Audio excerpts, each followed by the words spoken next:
Halo, saya Putri Marino berperan sebagai Tirta. Tirta ini seorang podcaster yang punya obsesi untuk memviralkan misteri tentang kehidupan, dan di tengah jalan dia bertemu dengan Wuning. Oke, siap. Tepuk tangan dong untuk jajaran cast. Baru segitu karakter yang boleh kasih tahu. Nanti kita ngobrol lagi terkait karakter-karakternya. Tapi kita ke jajaran produser dulu. Mungkin yang pertama ke Mas Edi. Ini menarik Mas Edi. Boleh diceritakan dong ke teman-teman media. Awalnya ide dari film Tebusan Dosa yang muncul ini gimana? Dan kemudian diputuskan sampai dengan untuk diproduksi. Silakan. Ya, terima kasih. Jadi awal mulanya tuh tahun lalu yang kami bertemu, aku, Bung Edwin sama Andi tuh nongkrong di coffee shop. Emang sebenarnya merespon karena kami udah lama berteman, dan juga Mbak Dede kan sama Bung Edwin sudah pernah bekerja sama dengan Andi untuk sebuah film pendek beberapa tahun yang lalu. Dan ini pertama kalinya saya bekerja mencoba spontan aja bersama Anggi untuk saya mencoba untuk berkolaborasi. Dan memang hal yang pertama yang kami diskusikan tentunya ketika kami mendiskusikan soal film dan sinema, kami punya ketertarikan untuk ekspor genre. Dan saya sendiri dari kecil memang suka film-film misteri, terus genre horor juga, tapi tentunya kami berdua dan teman-teman di Palari itu juga selalu butuh fondasi kekuatan drama.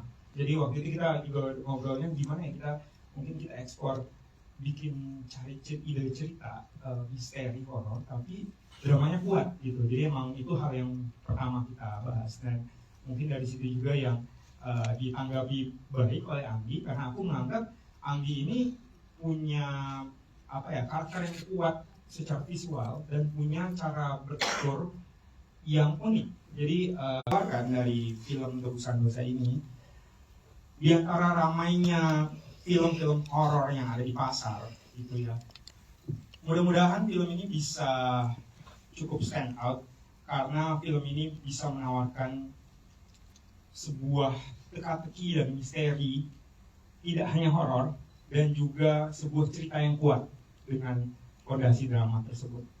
Dan tentunya dengan kekuatan para pemain yang luar biasa, saya setiap nonton selalu kagum dengan dedikasi dan juga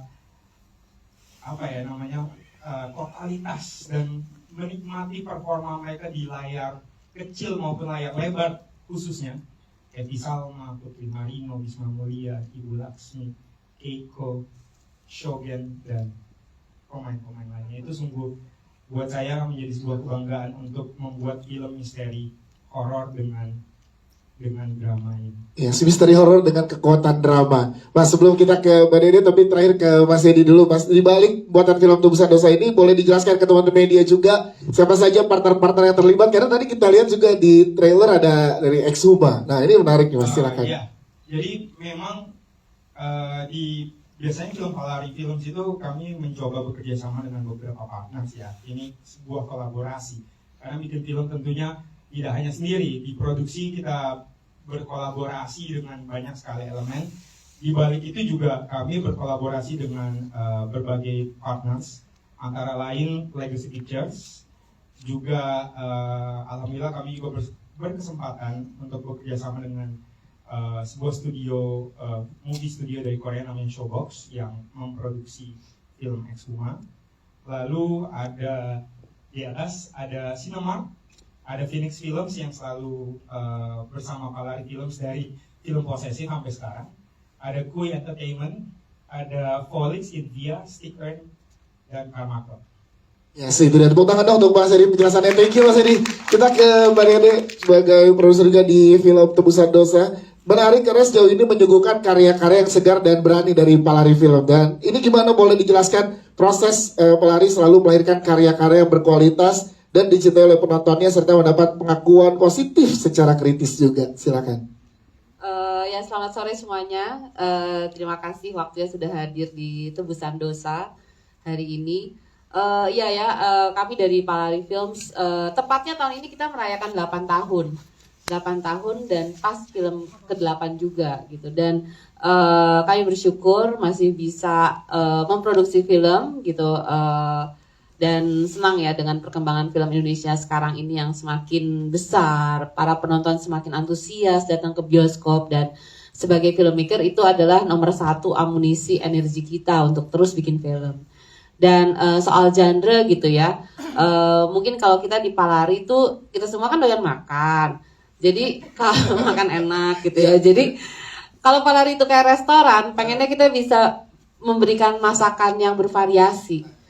Dari mulai waktu posesif kita bikin yang remaja, suspense, kemudian kita ke Aruna, ada kuliner, cinta yang dewasa, kemudian ada Ali tentang coming of age, anak yang mencari keluarga baru, menemukan keluarga baru. Kemudian Dear David, ada seperti Dendam. Jadi memang minimal itulah ya. Kabut Berduri tentunya yang terakhir. Kami sebagai rumah produksi saya rasa yang paling minimal kita bisa lakukan adalah selalu memberikan suguhan-suguhan yang bisa menyegarkan dan memuaskan, dan semoga bisa diingat terus lah ya. Amin, siap. Terima kasih. Karena benarnya komitmen yang dibuat oleh Palari sampai dengan tahun ke-8 ini kan memberikan genre-genre yang berbeda terus dan juga kepada penontonnya gitu. Nah, kalau dari Tebusan Dosa sendiri, keseruan apa yang bisa dibagikan nih Mbak ke teman-teman media? Silakan. Iya, terakhir tuh kita bikin Kabut Berduri itu kita bikin misteri. Nah di sini kita push lagi nih gitu, waktu Edi sama Anggi tadi ketemuan dan mulai ngomongin horor gitu ya. Jadi kayak di Palari juga ada yang kita pengen dorong terus nih gitu loh. Dan di sini kita mix nih, ada misteri, ada horor, tapi juga kita nggak pernah ngelupain core-nya kita drama ya, karena kita sangat percaya bahwa film itu adalah sebuah storytelling gitu,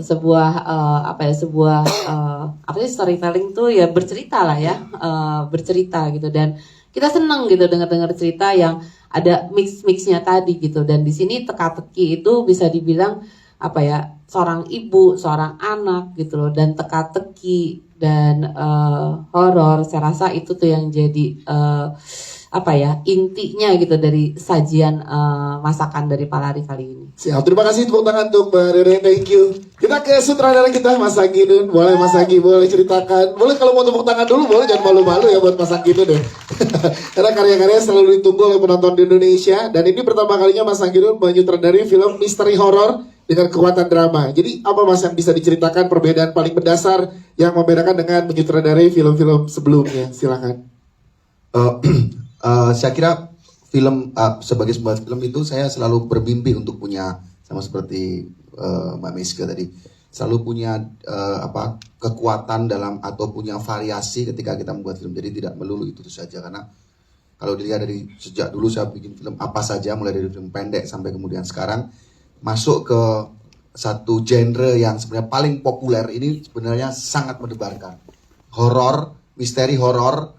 Film-film genre itu film yang paling populer yang diminati bahkan di seluruh dunia, terutama di Indonesia.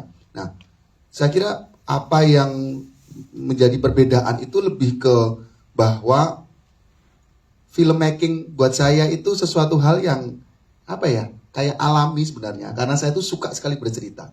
Nah, ini yang berbeda adalah bumbunya apa nih cerita. Nah, yang ini bumbunya misteri horor nih. Yang kemarin bumbunya politik misalnya, yang kemarin lagi bumbunya misalnya drama, yang pertama-tama dulu misalnya bumbunya perselingkuhan yang tidak terlalu yang subtle misalnya gitu. Nah, ini bumbu misteri horor ini adalah sesuatu hal yang selama ini juga sebagai pembuat film itu harus mencari formula yang paling tepat gitu untuk menjadikannya, kalau Pak Edri bilang, stand out gitu. Saya suka kata-kata itu Pak Edi, stand out gitu. Kenapa? Menurut saya menjadi penting gitu untuk juga memberi variasi dari semua film yang sekarang sedang tayang. Apalagi film-film dengan genre tertentu, saya pikir tanggung jawab seorang kreator adalah memberi nuansa baru dan memberi variasi. Supaya penontonnya itu dapat pilihan yang banyak. Penontonnya itu kaya dalam imajinasi mereka pada cerita-cerita yang disampaikan oleh kami para storyteller ini. Kira-kira seperti itu. Ya, tantangan yang dihadapi Mas memproduksi ini dengan kekuatan yang dibawa misteri horor dengan kekuatan drama dan juga dengan jajaran cast yang sangat luar biasa saat produksi, silakan. Ya, tentu semua orang tahu bahwa saya belum pernah membuat film misteri horor gitu. Jadi memang apa namanya horor, misteri horor dan kemudian ketegangan-ketegangan yang dibangun itu sesuatu hal yang tidak bisa langsung dinikmati di layar ketika saya menyutradarai gitu. Itu nanti buktinya itu nanti di penonton gitu. Jadi yang paling sebenarnya membuat saya menjadi menggerakkan pikiran saya itu adalah bagaimana saya menjadi penonton pertama untuk filmnya nanti gitu. Nah itu saya kira itu tantangan terbesarnya gitu. Siap. Ada backstory tersendiri nggak nih Mas dari seorang Mas Angginun dalam menggarap film Tebusan Dosa ini? Selain tentu obrolan sama Edi, waktu itu ngobrol bertiga sama Edwin sahabat saya sejak lama dulu, membuat film pendek zaman indie gitu. Tapi bahwa persoalan kehilangan ini persoalan yang sebenarnya juga ada dan hinggap di kehidupan saya gitu sejak lama gitu. Saya itu waktu SMP, nggak apa-apa ya cerita ini. Boleh, silakan Mas. Sorry. Saya itu waktu SMP itu kehilangan teman baik saya, tenggelam di sungai. Kami habis kemah, terus kita nyuci tenda. Tahu nggak sih, nggak pernah kemah ya. Jadi kalau habis kemah, camping itu nyuci tenda gitu. Nah, nyuci tenda di sebuah sungai di Jogja namanya Sungai Progo yang cukup deras kayak gitu. Dan dia itu mainan mandi itu. Kami berbanyak orang gitu. Tapi yang akhirnya si teman saya itu berkali-kali bercanda gitu. Aku tenggelam. Terus aku sempet sok-sokan selamatin. Enggak, bohong. 3 kali dia melakukannya dan yang ketiga itu beneran dia tenggelam. Di depan mata saya. Dan saya melihat sendiri tangan itu hilang masuk ke air. Dan selama 38 jam dia tidak ditemukan. Jadi dalam terentang waktu 38 jam ini, maksudnya peristiwa 38 jam ini saya ekstraksi lagi, saya panggil lagi memori buruk itu untuk saya tuliskan dan saya percayakan pada Wening, tokoh yang memang kami bangun itu, di mana dia adalah seorang ibu yang kehilangan anaknya dan itu lebih lama temponya gitu. Jadi dan peristiwa yang mungkin ya nggak tahu ya, peristiwa yang paling saya ingat dari kehilangan itu adalah ketika saya tidur, karena itu peristiwanya sore hari. Ketika saya tidur, teman saya seperti datang dan menyalahkan saya gitu, kayak aku tahu kamu harusnya bisa menyelamatkanku, tapi ada suara itu dalam istri. Dan saya itu nggak tahu itu ya subconscious seorang yang barusan kehilangan dan traumatik itu. Saya masih SMP kelas 2 kayak itu waktu itu. Baru siang hari berikutnya setelah 38 jam dia muncul lagi jenazahnya di titik di mana dia tenggelam. Karena dia ternyata terperangkap dalam pusaran di bawah yang sedalam 12 meter atau berapa kayak gitu. Jadi nggak tahu, mungkin tiba-tiba aja waktu aku ngobrol sama Edi gitu kayak, wah kehilangan itu mengerikan sekali loh. Dari itu saya potret ya. Yes. Siap. Terima kasih Mas Angginun. Boleh tepuk tangan dong. Berarti ini personal sekali ya untuk seorang Mas Angginun. Silakan kita ke jajaran cash sekarang karena menariknya tadi sudah di spill sedikit-sedikit. Kita ke Teh Happy dulu. Teh Happy yang juga membuat ada di sini menariknya adalah boleh diceritakan juga Teh Happy yang membuat seorang Teh Happy Salma tertarik untuk kembali lagi berkolaborasi dengan Palari Films setelah terakhir bersama dengan Palari Films di Ali dan Ratu-Ratu Queen. Silakan. Yang pasti Palari menurut saya selalu mengangkat pesan-pesan yang berkualitas ya. Dan dalam penceritaan yang sederhana pun selalu menyampaikan sesuatu hal yang dalam yang sangat relevan dengan banyak orang gitu. Jadi saya pikir rasanya saya senang banget bisa terlibat lagi dan saya sangat-sangat semangat untuk melayani naskah-naskah yang dibuat oleh Palari dan apalagi disutradarai oleh Angginun. Saya bahagia banget dan saya punya teman-teman lawan main yang luar biasa gitu. Yes, dari karakter yang tadi Teh Happy jelaskan, apa aja Teh yang akhirnya disiapkan oleh seorang Teh Happy Salma untuk karakter Wening ini? Manusia itu kan selalu diikuti rasa bersalah ya. Apapun, apalagi seorang ibu gitu. Ini cuma contoh kecil. Anaknya jatuh, kita lagi masak, kita disalahin gimana sih ibunya nggak ngelihat apa, padahal dia lagi bekerja gitu.